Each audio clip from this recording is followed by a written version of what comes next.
শীতকালে মুসুরির ডাল আর ফুলকপির এই রেসিপিটা তো বানাতেই হবে। ডাল ভাত হোক বা চা কফি সবকিছুর সাথে অসাধারণ লাগে। নমস্কার বন্ধুরা, আহারে বাহার রান্নাঘরে আপনাদের সবাইকে অনেক অনেক স্বাগত জানিয়ে শুরু করছি আজকের এই দারুণ স্বাদের স্ন্যাক্স রেসিপি। দারুণ স্বাদের স্ন্যাক্স রেসিপিটা করার জন্য দেখুন আমি এখানে নিয়েছি 150 গ্রাম মুসুর ডাল। ডালটাকে এভাবে 2-3 বার জল পাল্টে পাল্টে চটকে ধুয়ে নেব, যাতে করে ঘোলাটে যে জলটা আছে সেটা পরিষ্কার জলে পরিণত না হওয়া পর্যন্ত এভাবে ধুয়ে নিয়েছি। তারপর একটু জল দিয়ে ভিজিয়ে রাখলাম।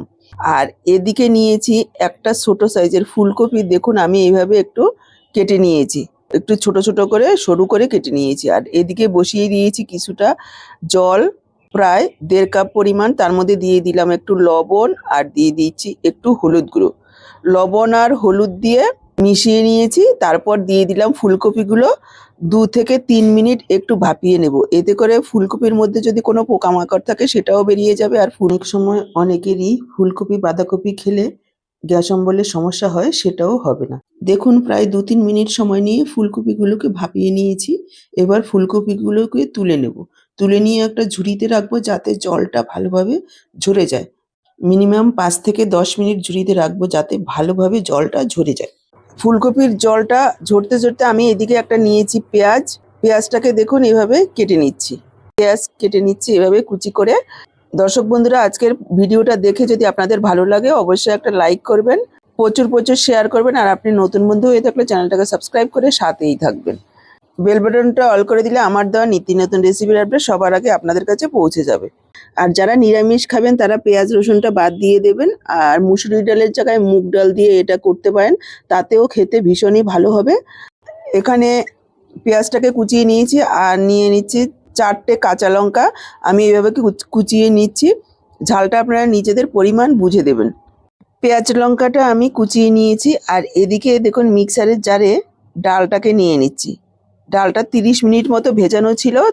30 মিনিট পর এভাবে জল থেকে ছেঁকে মিক্সারে নিয়ে নিচ্ছি। ডালটাকে পেস্ট করে নেব, তবে খুব বেশি মিহি পেস্ট করব না। ডালটাকে একটু পেস্ট করব আর একটু যাতে দানা দানা থাকে সেইভাবে ডালটাকে পেস্ট করে নিতে হবে। সাথেই আমি দিয়ে দিচ্ছি পেঁয়াজ আর কাঁচা লঙ্কা কুচি, কেননা একটু বড় বড় আছে, একটু পেস্ট করে নিলে সুবিধা হবে। দেখুন এইরকম একটা পেস্ট তৈরি করে নিয়েছি। আমি একটা বাটিতে ঢেলে দেখিয়ে দিচ্ছি। এই যে দেখুন, কিছু ডাল একটু পেস্ট হয়েছে আর কিছুটা হাফ ভাঙ্গা আছে। এইভাবে ডালটাকে পেস্ট করতে হবে। প্রথম ঘাটে দিয়ে প্রথমে 1 মিনিট মতন একটু ঘুরিয়ে নিলেই এইরকম একটা পেস্ট তৈরি হবে। তবে ডালটাকে কিন্তু খুব বেশি ভিজিয়ে রাখবেন না। খুব বেশি সময় ভিজিয়ে রাখলে একেবারে মিহি পেস্ট তৈরি করতে হবে, তাতে আমাদের রেসিপিটা ভালো তৈরি হবে না। এর মধ্যে দিয়ে দিলাম একটু পরিমাণ মতো লবণ বা স্বাদ অনুযায়ী লবণ, দিয়ে দিচ্ছি একটু হলুদ গুঁড়ো, দিয়ে দিচ্ছি 3 চা চামচ বেসন। এতে করে বাইন্ডিংটা খুব ভালো আসবে। যদিও ডাল বাটা হবে, কিন্তু যেহেতু আমরা আধা ভাঙ্গা করে নিয়েছি ডালটাকে, একটু বেসন দিলে ভালো হবে। আর সাথেই দিয়ে দিলাম 1.5 চা চামচ রসুন আর আদার পেস্ট। আদা রসুনের পেস্টের মধ্যে রসুনের পরিমাণটা বেশি আছে। 1 চা চামচ পরিমাণ রসুন আর হাফ চা চামচ পরিমাণ আদার পেস্ট রয়েছে। এতে করে গন্ধটা খুব ভালো হবে। এবার ভালোভাবে মিশিয়ে নেব আর 2 থেকে 3 মিনিট একটু ফেটিয়ে নেব।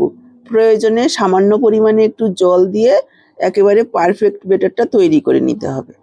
দেখুন সামান্য পরিমাণে একটু জল দিয়েছি, দিয়ে তারপর এইরকম একটা ব্যাটার তৈরি করে নিয়েছি। ব্যাটারটাকে খুব বেশি পাতলা করব না, একটু ঘনর দিকেই ব্যাটারটাকে তৈরি করে নিতে হবে। আর এভাবে একটু ফেটিয়ে নেব ভালো করে, তাহলে ভালো ফুলবে। দেখুন আঙুলের উপরে একটা মোটা লেয়ার পড়েছে, এইভাবে তৈরি করে নেব। এরপর এর মধ্যে দিয়ে দিচ্ছি ফুলকপিগুলো আর হালকা হাতে এভাবে একটু মেখে নেব। খেয়াল রাখবেন যাতে ভেঙে টুকরো টুকরো না হয়ে যায়। এবার এক একটা করে ফুলকপি ব্যাটার থেকে তুলবো। আর এইভাবে আমি এখানে নিয়েছি বেডগ্রাম। বেডগ্রামের মধ্যে একটু উল্টে পাল্টে হালকা করে লাগিয়ে নেব। আর এভাবে একটু ঝাড়া দিয়ে দেবো, যাতে এক্সট্রা যে বেডগ্রামটা লাগবে সেটা যাতে পড়ে যায়। এভাবে একটু লাগিয়ে নেব।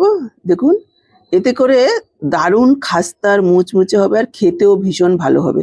আপনাদের কাছে যদি এই কেনা ব্রেডগ্রাম নিয়েছি আমি এখানে, এটা যদি না থাকে তাহলে একটু পাউরুটিও গুঁড়ো করে নিতে পারেন। তারপরে এভাবে তেলের মধ্যে ছেড়ে দেব। তেলটাকে প্রথমে হাই হিটে গরম করতে হবে, তারপরে মিডিয়াম ফ্লেমে রেখে উল্টে পাল্টে ভেজে নিতে হবে। দেওয়ার পর প্রথমে 1 থেকে 1.5 মিনিট একটু নাড়াচাড়া করব না, তাতে করে খুলে যেতে পারে বা ভেঙে যেতে পারে। 1-1.5 মিনিট পর এভাবে হালকা হাতে উল্টে পাল্টে ভেজে নেব। দেখুন আমি প্রথমে যেগুলো দিয়েছিলাম সেগুলো ভাজা হয়ে গেছে, তুলে নিচ্ছি। এবার এভাবে উল্টে পাল্টে সবগুলো ভেজে নেব। কথা বলতে বলতে প্রথম ব্যাচেরগুলো এভাবে ভাজা হয়ে গেছে দেখুন। এবার প্রথম ব্যাচেরগুলো আমি তুলে নিচ্ছি। ভাজার সময় ফ্রাইং প্যান অথবা কড়াই যাই নেবেন না কেন একটু মোটা দেখে নেবেন, তাহলে ভাজতে সুবিধা হবে। আর তেলে যখন দেবেন সাইডে যাতে উল্টাবার জায়গা থাকে সেভাবে দিতে হবে। প্রথম ব্যাচেরগুলো যেভাবে ভেজেছি সবগুলো ঠিক একইভাবেই ভেজে তুলে নেব।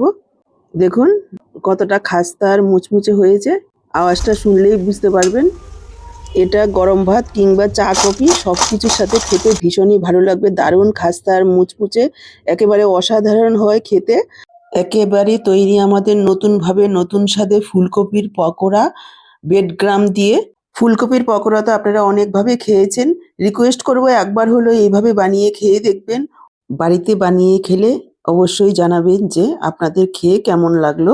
আর একবার যদি এভাবে বানিয়ে খান তাহলে এটারই ফ্রেন্ড হয়ে যাবেন, বারবার এভাবেই বানাবেন। আর যারা নিরামিষ খাবেন তারা পেঁয়াজ রসুনটা বাদ দিয়ে দেবেন।